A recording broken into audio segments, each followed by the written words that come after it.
நான் திரும்ப உங்ககிட்ட இந்த லெட்டரை எப்படி கொடுப்பேன்னு தெரியல. நீ தான் அம்மு சொல்லணும். நீ சொன்னாதான் அம்மு எனக்கு தெரியும். நான் இன்னைக்கு அங்க வரலன்றதுக்காக என்ன வெறுத்துடாதாமோ. என்ன வெறுத்துட மாட்டேல.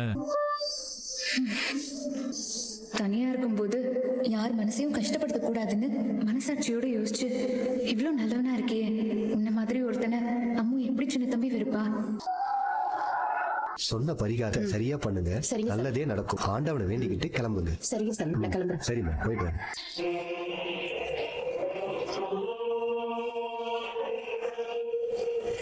வணக்கம் சாமி. வணக்கம் ஐயா, வாங்க உட்காருங்க. சொல்லுங்க ஐயா. அது என் பையன் பிறந்த அன்னைக்கு கை மாறி தாயமான ஒரு அம்மாட்ட போயிட்டான்.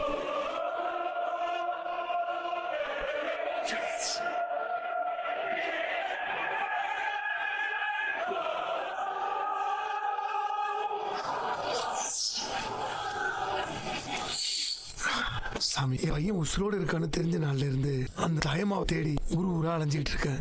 சுத்தி தோப்பும் துறவுமா இருக்கிற ஒரு இடத்துல பக்கத்துல ஒரு சின்ன ஓடையோ இல்ல ஒரு சின்ன ஆறோ ஏதோ ஒரு நீர்த்தடம் அங்க இருக்கணும். அந்த இடத்துல அந்த அம்மா தனியா இருக்கவும் வாய்ப்பு இருக்கு. தனியாவா?